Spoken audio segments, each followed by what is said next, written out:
سورہ فاتحہ 100 مرتبہ پڑھ کر جو دعا مانگی جائے وہ قبول ہوتی ہے. سورہ بقرہ کی تلاوت سے شیطان گھر سے بھاگ جاتا ہے. آیت الکرسی پڑھنے سے محتاجی دور ہوتی ہے. سورہ کہف کو ہمیشہ پڑھنے والا دجال کے فتنوں سے محفوظ رہے گا.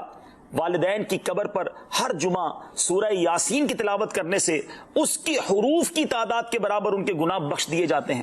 سورہ الدخان پڑھنے سے مشکل دور ہوتی ہے. جو قریب المرگ ہو اس پر سورہ جاسیہ کا دم کرنے سے خاتمہ بالخیر ہوتا ہے. سورہ حجرات کا پڑھنا اور دم کر کے پینا گھر میں خیر و برکت کے لیے مفید ہے. سورہ قاف پڑھنے سے جو باغ ہوتے ہیں ان کے پھلوں میں کثرت ہوتی ہے. سبحان اللہ. سورہ رحمان 11 بار پڑھنے سے تمام مقاصد پورے ہوتے ہیں. سورہ واقعہ جو شخص روزانہ پڑھے گا اسے کبھی فاقہ نہ ہوگا.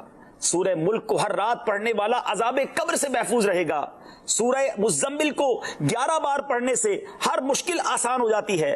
سورہ مدثر کو پڑھ کر حفظ قرآن کی دعا مانگنے سے قرآن کریم کا یاد کرنا آسان ہو جاتا ہے. جو بچے حفظ کر رہے ہیں ان کے لیے زبردست وظیفہ ہے. سورہ النازعات پڑھنے سے جاں کنی کی تکلیف نہیں ہوگی.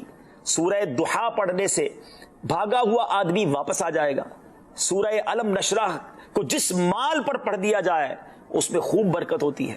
سورہ تین و تین والزیتون جو ہے 3 مرتبہ پڑھنے سے اخلاق و کردار بہتر ہوتے ہیں. سورہ علق میں جوڑوں کے درد کا علاج ہے. سورہ قدر جو صبح و شام پڑھے اللہ عز و جل اس کی عزت بڑھا دے گا. سورہ بینہ برس اور یرکان کا علاج ہے. جس آدمی یا جانور کو نظر لگی ہو اس پر سورہ عادیات کا دم مفید ہے. سورہ قارعہ پڑھنے سے بلاؤں سے حفاظت رہتی ہے.